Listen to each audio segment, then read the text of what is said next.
সেই রূপ মাধুরী দর্শন করে ঘরে ফিরেছে। আঙিনায় প্রবেশ করতে বাবা রাধারানীর শাশুড়ি জটিলা মা রাধারানীকে দর্শন করে বলে উঠল, বৌমা বৌমা, তুমি না সোনার কলসি নিয়ে যমুনায় জল ভরতে গেলে? হ্যাঁ গো, কলসিটা কোথায়? রাধারানীর বাবা কোনো উত্তর নেই। বৌমা, আরে তোমাকে বলছি কলসিটা কোথায়? আরে ও বৌমা, শুনতে পাচ্ছ না কলসিটা কোথায়? রাধারানী কোনো উত্তর দিচ্ছে না, কোনো কথা বলছে না। জটিলা মা ও ভাইরা ক্রোধিত হয়ে গেছে, এত রেগেছে। এইদিকে সখীগণ ললিতা, বিশাখা, চিত্রা, চম্পকলতিকা, ইন্দুরেখা, সুদেবী, রঙ্গদেবী যে রাধারানীর অষ্টসখী, এরা এক জায়গায় দল বেঁধে যুক্তি করছে। সখী রে, চল আমরা সবাই মিলে একসঙ্গে রাধারানী মন্দিরে গিয়ে রাধার বদন হতে আমরা দুটো কৃষ্ণ কথা শ্রবণ করে আসি। সখী গান মেলি করিয়া মন্ডলী চলিলা রাধিকা পাশে। সখী গান মেলি করিয়া মন্ডলী চলিলা রাধিকা পাশে। সখী গান মেলি করিয়া মন্ডলী চলিলা রাধিকা পাশে। বাবা কৃষ্ণ কথায় অমৃত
সখিনীগণ রাধারানীর মন্দিরের দরজায় এসে উচ্চ স্বরে বলে উঠলেন, জয় হোক রাধারানীর জয়।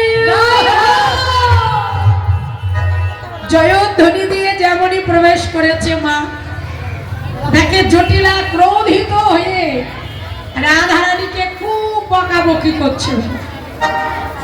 তখন ললিতা রাধারানীর মরমিয়া সখী জটিলা মায়ের কাছে ছুটে গেছে।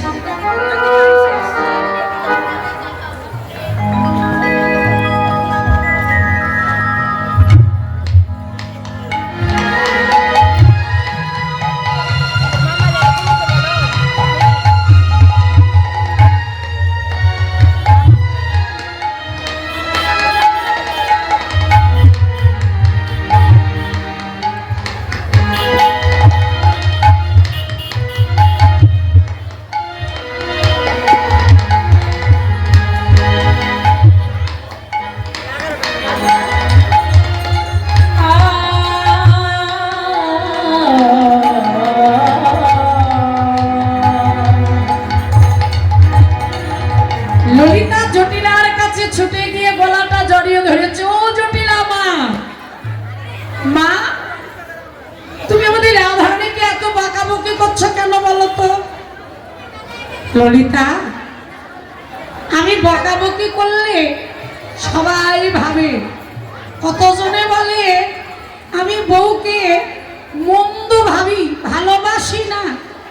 কিন্তু তুই বিচার করে বলতো মা, সোনার কলসি নিয়ে বৌমা জল ভরতে গিয়েছে, আর শূন্য হাতে ঘরে বেরল, আর জিজ্ঞাসা করলে বউ কোনো উত্তর দেয়নি। রাগ হবে না? তুই বল মা ললিতা। মা একটু শান্ত হও, আমি রাধারানীকে গিয়ে জিজ্ঞাসা করছি। এই বলে রাধারানীকে মন্দিরের ভেতরে নিয়ে গিয়ে সখীগণ রাধারানীকে মাঝে চতুর্দিকে তারা ঘিরে বসেছে।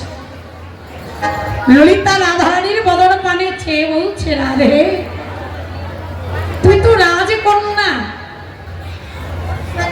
সোনার যে কত মূল্য, সোনা যে কত মূল্যবান বস্তু, এটা তোর ভালো করে জানা। কেননা রাজারা মণিকাঞ্চন নিয়ে তো তাদের নাড়াচাড়া সদা সর্বদা, আর তুই রাজকন্যা। আচ্ছা বলতো রায়, ওই সোনার চাইতে কি এমন মূল্যবান বস্তু পেলি যা তোর কাছে সোনাটা তুচ্ছ হয়ে গেল? কি পেয়েছিস তুই? ও ভাইরা, সোনা দেখো তখনই তুচ্ছ হয়, সোনার আংটি পরে থাকতে থাকতে কারো যদি হীরের আংটি কেনার শক্তি হয় বাবা, কেন সোনার চাইতে হীরের মূল্যটা বেশি। আর তুই যে সোনার কলসিটা হারালি, কি এমন মূল্যবান বস্তু পেয়েছিস কৃপা করে বল রায়। রাধারানী বলে উঠল, ললিতা রে, আমি সোনার কলসি ভরে জল আনতে পারিনি, কিন্তু ললিতা একেবারে বদনে পানে আমার ছেয়ে দেখি গো, বদনে পানে ছেয়ে দেখি গো, দুই নয়ন কুম্ভ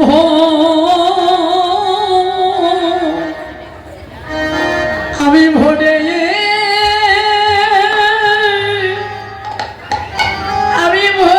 এনেছি।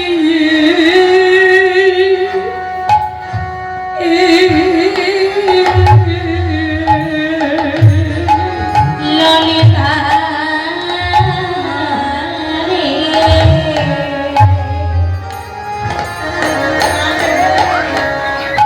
দুই নয়নে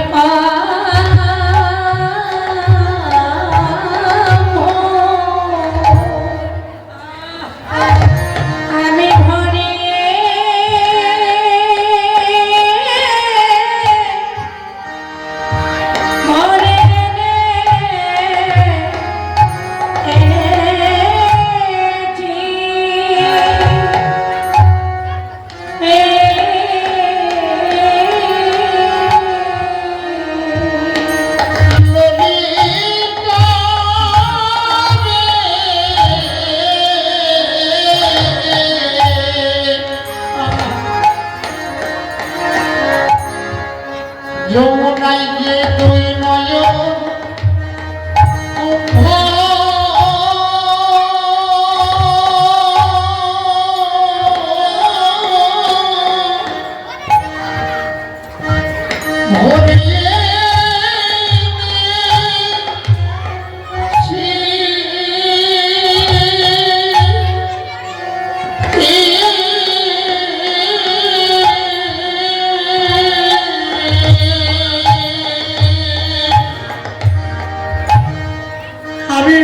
সাগরে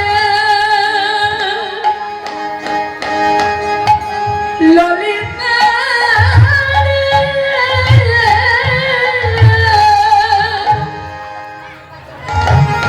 আমি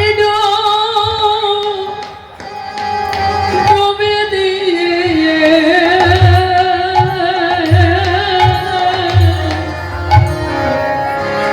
আমি দুই মালো নয়নে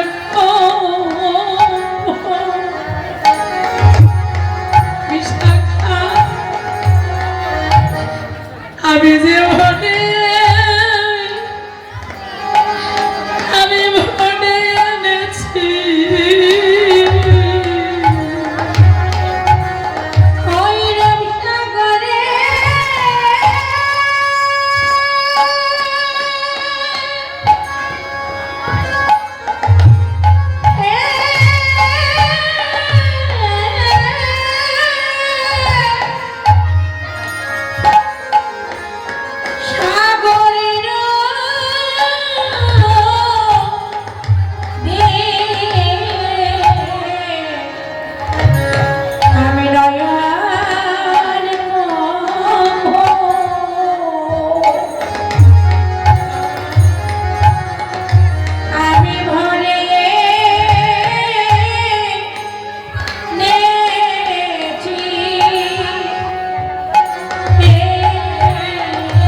একটিবার আমার বদন পানে নয়ন দিয়ে ছেয়ে দেয়,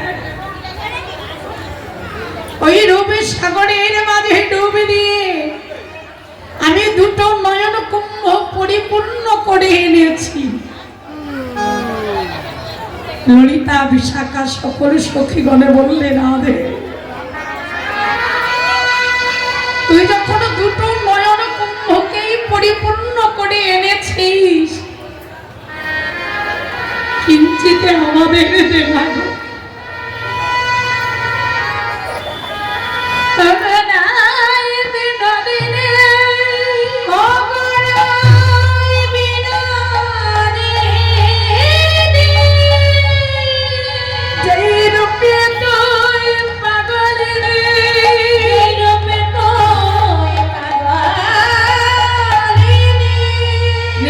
করে সেই রূপের কথা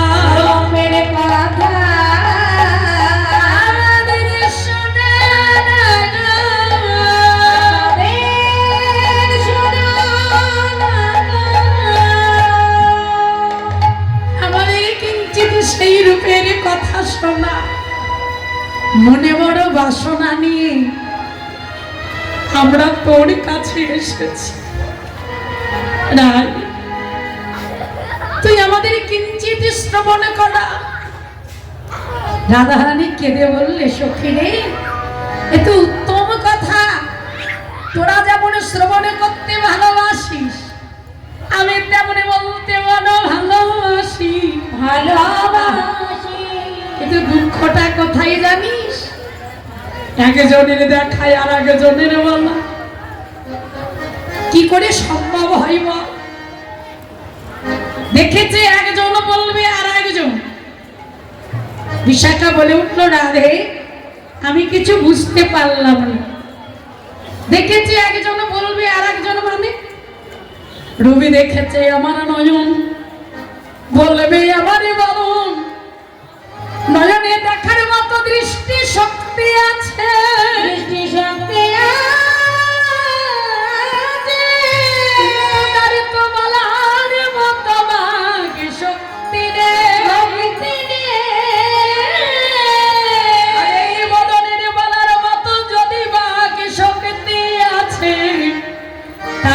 দেখার মতো দৃষ্টি শক্তি নেই।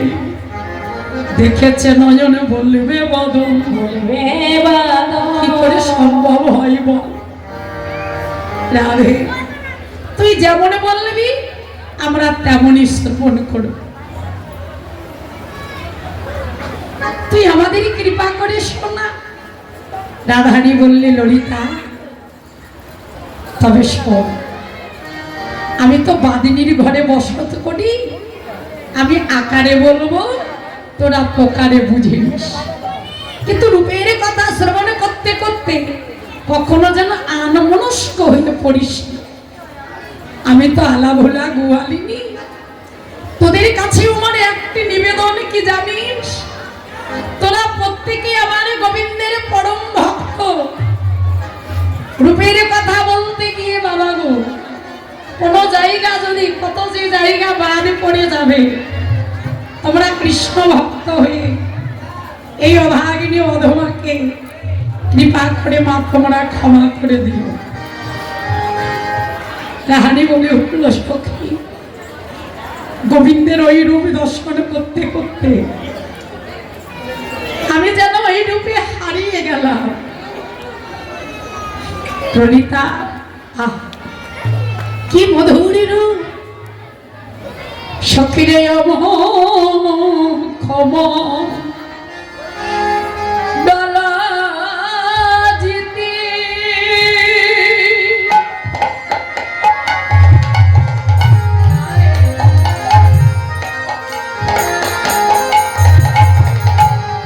ললিতা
করুণা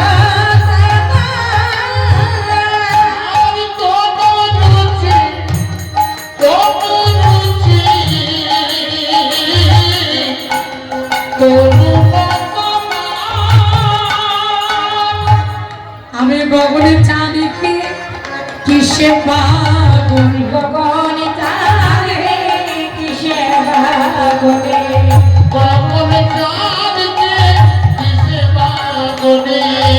আমার গোবিন্দের চাঁদ বদনের কাছে গগনে চাঁদিকে কিসে পাগল আমার গোবিন্দ চাঁদ বদনের কাছে আমি গগন চাঁদকে কিসে পাগল বলি ললিতা বদনের কাছে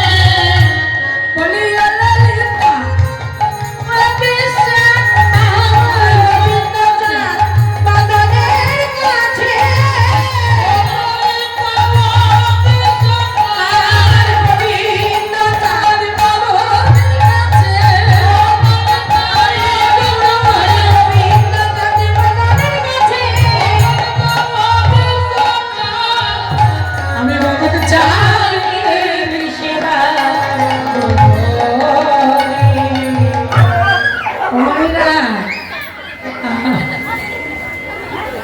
রাধারানী বলে উঠল ললিতা ও বিশাখা আহা ও মুখমণ্ডল জিতি রাধারানী বলছে সখীদের ও মুখ কথাটা শ্রবণ করে কেমন লাগছে বাবা ও মুখ মনে হচ্ছে রাধারানী সাক্ষাৎ গোবিন্দের রূপে দর্শন করছে সখীদের কাছে বর্ণনা করছে রাধারানী তো বলতে পারত সমুখ কেননা যমুনায় জল আনতে গিয়ে দেখেছে তা না বলে রাধারানী বলে উঠল অমুখ মণ্ডল জিতে শারদ সুধা করো আমার গোবিন্দের ওই রূপ দর্শন করে আমার মনে কি হলো জানিস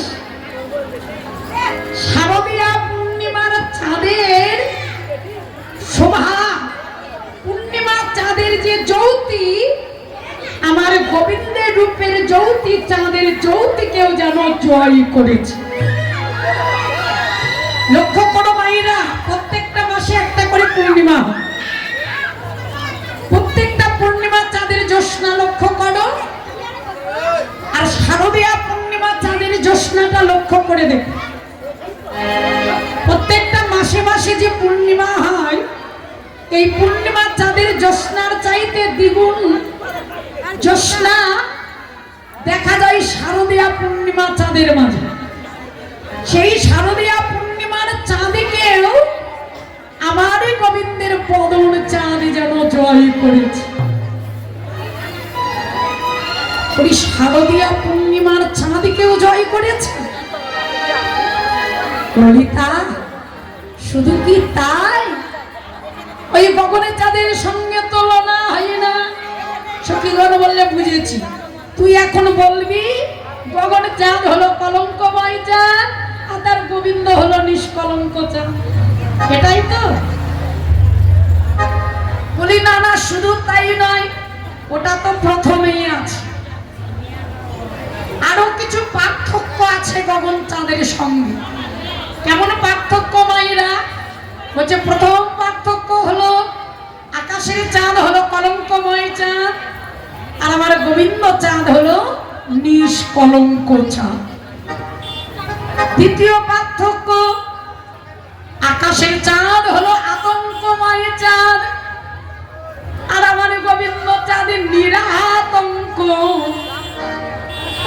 যেই গোবিন্দ চাঁদের কোনো আতঙ্ক নেই আকাশের চাঁদে বাবা আতঙ্ক আছে কেমন কখনো বুঝি রাহু এসে তাকে গ্রাস করবে চন্দ্রগ্রহণ হলে কি হয় আমরা জানি রাহু যখন চাঁদকে ঘিরে ফেলে তখন আর চাঁদ দেখা যায় না চতুর্দিক অন্ধকার হয়ে যায় তা চাঁদের সদা সর্বদা আতঙ্ক আছে, কখন হয়তো রাহু আসবে আর আমাকে খেয়ে ফেলবে। কিন্তু আমার কৃষ্ণচাঁদ তার কোনো আতঙ্ক নেই। 7 দিনের ছেলে, ভয় ছিল বলতো? পুতনার স্তনে মুখ দিয়ে পুতনাকে বধ করল। কত অঘাসুর, কত বকাসুর, তৃণাবত, কালীয় দমন, দাবানল ভক্ষণ, কত লীলা করেছে, কত অসুরকে বধ করেছে। কৃষ্ণের মাঝে কোনো আতঙ্ক দেখেছ বাবা? যে এই অসুর এলো, একে দেখে কৃষ্ণ একটু ভয় পেল? গোবিন্দ কোন বস্তুতে আতঙ্কিত নয়। এটা দ্বিতীয়তে পার্থক্য হলো। আর পার্থক্য কি জানিস? আকাশের চাঁদ, ওই চাঁদের জ্যোতিতে কুমুদ প্রস্ফুটিত হয়, আর পদ্মের পাপড়িগুলো গুটিয়ে যায়। কেন? পদ্মের শত্রু হলো চাঁদ। কিন্তু আমার কৃষ্ণ চাঁদের উদয় ঘটলে রাই কমলিনী বিকশিত হয়, কমলিনী বিকশিত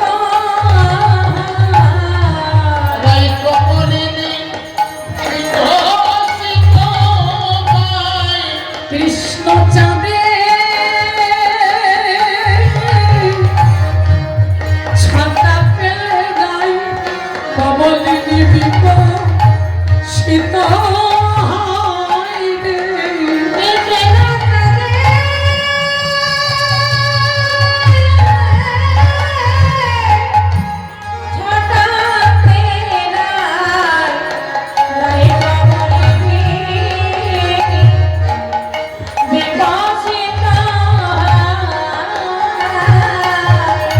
কৃষ্ণ চাঁদের ছাতায় ফুটে উঠে কে? বলছে রাধা, যাকে বৃন্দাবনে কতজনে বলে রাই কমলিনী। রাধা হৃদয়ে কমল বিকশিত হয়, কৃষ্ণ চাঁদের সেবাই লাগবে বলে। আরো পার্থক্য কি জানিস? ওই যে আকাশের চাঁদ, কারো যদি মনে হয় মা ওই আকাশের চাঁদের কাছে আমি যাব, যাবার যদি বাসনা হয়, যাওয়াটা কি সবার পক্ষে সম্ভব বলো তো? সম্ভব নয়। কেন? আকাশের চাঁদের কাছে পৌঁছাতে গেলে অনেক টাকা পয়সার প্রয়োজন। রকেটে চেপে যেতে হবে, এটা কি সবার দ্বারা সম্ভব? সবাই আকাশের চাঁদের কাছে পৌঁছাতে পারে না। কিন্তু আমার কৃষ্ণ চাঁদকে কারো যদি ধরার বাসনা হয়, সে যেখানেই থাকুক না কেন, এক বিন্দু নয়ন বাড়ি পরিশোধ করে মন তুলসী অর্পণ করে দুটি বাহু প্রসার করে যদি কেঁদে কেঁদে জানিয়ে দিতে পারে গোবিন্দ হে, আমি বড় অভাগিনী, আমি বড় কাঙালিনী। শুনেছি তুমি বড় দয়াময় ভক্তাদের ভগবান, তুমি ভক্ত বাচ্চা পুণ্যকারী। এমন ভাবে নিবেদনে জানিয়ে কেউ যদি কেঁদে কেঁদে ডাকতে পারে, তবে আমার কৃষ্ণ চাঁদ কি করে জানিস? সে যে ভক্তের